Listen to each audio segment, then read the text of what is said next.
चुनावी मंच हो या एक्टर का पंच, फटाक 30 सेकंड में खबर डाउनलोड कीजिए तक ऐप।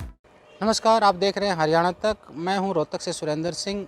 जिस तरह से रसिया ने यूक्रेन पर हमला किया है और आज ताबड़तोड़ जो फायरिंग और मिसाइलें दागी जा रही हैं, उसमें उनके जो वहाँ के निवासी हैं और भारत के जो जितने भी छात्र वहाँ पर पढ़ने के लिए गए हुए हैं, तो उनके जो परिवार हैं उनकी चिंताएं बढ़ गई हैं। हमारे साथ ऐसे ही एक छात्र के पिता हैं, उनसे बात करते हैं। आखिर वहाँ के हालात क्या हैं, बच्चे से बातचीत कब हुई थी और पूरी स्थिति के बारे में बात करेंगे और जो परिवार की जो चिंताएँ हैं बेटे को लेकर, उसके बारे में बात करेंगे। नमस्कार जी, आपका बहुत बहुत नमस्कार सुरेंद्र जी, आपको और आपके सभी चैनल के श्रोताओं को मेरी तरफ से बहुत बहुत धन्यवाद। जो आप लोगों ने इस मुद्दे को बड़ी तत्परता से उठाया, आप यहाँ पहुँचे, आपका बहुत बहुत धन्यवाद। दिनेश जी, जिस तरह से अभी रसिया ने हमला कर दिया है, एक तरह से युद्ध शुरू हो गया है, तो क्या हालात हैं? बच्चे से बात हुई है? बच्चा वहाँ क्या कर रहा है? क्योंकि मेरा बेटा वहाँ MBBS की पढ़ाई कर रहा है, 4th ईयर का वो स्टूडेंट है। वहाँ गवर्नमेंट की मेडिकल यूनिवर्सिटी है, जयफ्रोजिया स्टेट मेडिकल यूनिवर्सिटी, उसमें वो पढ़ाई कर रहा है। और आज के हालात तो और भी ज़्यादा चिंताजनक हो गए हैं। 4 शहरों पे बमबारी हुई है, फायरिंग हुई है और कीव राजधानी में भी जो है एयरपोर्ट के ऊपर भी, एयरबेस पे भी हमला किया गया है, गोले दागे गए हैं, वहाँ फायरिंग हुई है। और कीव की जनता जो है सड़कों पे इधर उधर अपने को बचाने के लिए भाग चुकी है। तो आज के हालात तो बड़े नाजुक हैं सुरेंद्र जी। तो बच्चे से बात हुई है? हाँ सुरेंद्र जी, बातचीत बच्चे से अब तक लगातार हो रखी है, हर रोज़ हो रखी। अभी थोड़ी देर पहले भी बात हुई थी। अब तक वो बच्चे उस सिटी में सभी सेफ हैं और दूसरी सिटियों में ज़्यादा दिक्कत है। कीव में है, डेनिप्रो में है, खार्किव में है, उनमें ये ज़्यादा कोई दिक्कत आज बनी है। परंतु जयफ्रोजिया सिटी जो है उसमें अभी हालात सामान्य हैं, वहाँ अभी कोई ऐसी दिक्कत नहीं हुई है। तो अगर बच्चे से बात हुई तो वहाँ के जो हालात हैं, किस तरह के हालात अभी तक हैं वहाँ पे यूक्रेन शासन की तरफ से वहाँ पे इमरजेंसी घोषित कर दी गई है, किसी को बाहर आने जाने के लिए कोई अलाउड नहीं है। वहाँ पे जितनी भी ग्रोसरीज की जो दुकानें हैं, डिपार्टमेंटल स्टोर हैं, उनके ऊपर बहुत लाइनें लग चुकी हैं। सब सामान स्टॉक करने की स्थिति में बन गई है कि भाई पता नहीं कितने दिन क्या हालात होंगे, कभी भूखमरी की स्थिति ना पैदा हो जाए, इसलिए सब सामान स्टॉक कर रहे हैं। तो तराही तराही तो देखो इमरजेंसी होती है और इस तरह दूसरा देश दूसरे देश पे आक्रमण करता है, बमबारी होती है, तो नेचुरल है कि सबके दिल, कोई पत्थर का तो होता नहीं, सबका दिल है, धड़कता है। तो इंसान है तो उसके हालात बड़े नाजुक हैं आज के दौर में। तो इस तरह से हालात हैं तो चिंताएं तो बढ़ गई होंगी? बहुत ज़्यादा हैं जी। देखो, एक बेटा है मेरे पास और अभी मैं घर से आया तो बड़ी मुश्किल से उसकी मदर और 1-2 रिश्तेदार आए हुए हैं। सवेरे से फ़ोन बहुत आए हुए हैं रिश्तेदारों के, कहाँ है बेटा, आ गया है या नहीं आ गया, तो किसको क्या बताएं। तो हमें आशा है, उम्मीद है कि जल्दी इस समस्या का निदान हो जाएगा। और यूक्रेन की जो सरकार है, ठीक है, वो देश रसिया से हमें लगता है कि कमज़ोर होगा, तो इसलिए उन्होंने हमला किया है।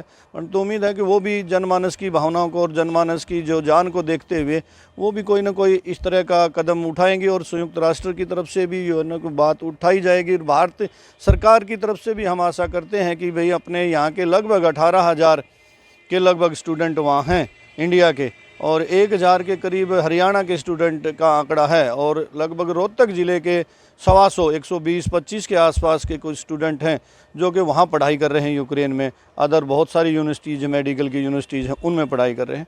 तो हम उम्मीद करते हैं कि सरकार भी इतने जो बच्चे हैं हमारे यहाँ के, जो देश का भविष्य है हमारा, आगे आगे वो डॉक्टर बनेंगे। कोई किसी हॉस्पिटल में सर्विस देने के लिए गया कि भी मैं अच्छा डॉक्टर बन के आऊँगा, पढ़ाई करके आऊँगा, तो इसलिए उनके भविष्य को देखते हुए, उनकी जान को देखते हुए भी माननीय प्रधानमंत्री जी, गृह मंत्री जी या हमारे फॉरेन मिनिस्टर, तो वो भी बड़ी चिंता में होंगे। हम ऐसी आशा करते हैं और जल्दी ही इसका समाधान निकालेंगे कि बच्चे हमारे, सब के बच्चे हमारे सेफ आ जाएं। पूरे हरियाणा के, पूरे देश के बच्चे सब सेफ पहुँचें, हम ऐसी आशा करते हैं। वही अधिकारियों से बात हुई है वहाँ? हाँ, वहाँ के अधिकारियों से एम्बेसी में भी लगातार हमारी बात हो रखी है। मेरी भी बात हुई है, बेटे की भी, और सभी स्टूडेंट की भी उनकी बात होती रहती है। तो वो एम्बेसी की तरफ से कहा जा रहा है कि आप चले जाओ, परंतु आज के जो हालात बने हैं तो उसमें कीव इंटरनेशनल एयरपोर्ट है वहाँ का एक, तो उस तक पहुँचना भी दूसरे शहरों से बड़ा मुश्किल हो गया है। तो वो अब सरकार की तरफ से कोई कदम ऐसा उठाया जाएगा जो दूसरे छोटे एयरपोर्ट हैं उन पे एयरबेस बना के वहाँ पे फ़्लाइट अपनी भेजी जाए, तो वहाँ से बच्चों को टेक ऑफ किया जाए। फ्लाइट बंद हैं, बच्चे सड़कों पे फंस गए हैं, तो काफ़ी चिंता तो हो रही है। देखो सुरेंद्र जी, चिंता तो स्वाभाविक है कि इंसान है तो चिंता तो होती है। जो जब अपने दिल का टुकड़ा, अपना खून जो है अगर इस तरह के हालात में हो, परंतु फिर भी हम कोशिश करेंगे कि हम हौसले से काम लें। और बच्चों से भी, सभी अभिभावकों से भी मैं कहूँगा कि आप सभी हिम्मत से और हौसले से काम लें, पैनिक ना हो, और जैसे हालात बने हैं उनको हम डट कर मुकाबला करें और अपने बच्चों को भी हौसला रखें कि भाई जो ज़्यादा चिंता ना करके और आगे के भविष्य के बारे में और अपनी चिंता कैसे इस समस्या से निदान पाया जाए उसकी तरफ हम ध्यान दें। अब पैनिक ना हो, मेरा आप सभी अभिभावकों से, भारत सरकार से क्या अपील है? मेरी भारत सरकार से अपील है कि आप रसिया से या यूक्रेन से या यूएनओ में, संयुक्त राष्ट्र में, जिससे भी बात करके, जो भी हमारा एक सिस्टम है, सिस्टम के तहत बात करके, चाहे प्रेशर बना के, आज भारत सरकार बहुत ताकतवर सरकार है, कोई कमज़ोर सरकार नहीं है। तो हम आशा करते हैं और अपील करते हैं सरकार से, माननीय प्रधानमंत्री जी से, माननीय गृह मंत्री जी से और हमारे फॉरेन मिनिस्टर जी से कि हमारे बच्चों को जल्द से जल्द वहाँ पर सुरक्षित रखा जाए, या जितना जल्दी हो सके सब बच्चों को बाइज्जत सुरक्षित भारत वापस लाया जाए।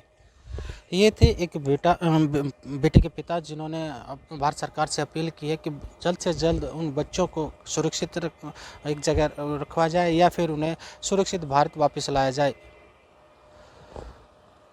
हरियाणा तक के लिए रोहतक से मैं सुरेंद्र सिंह।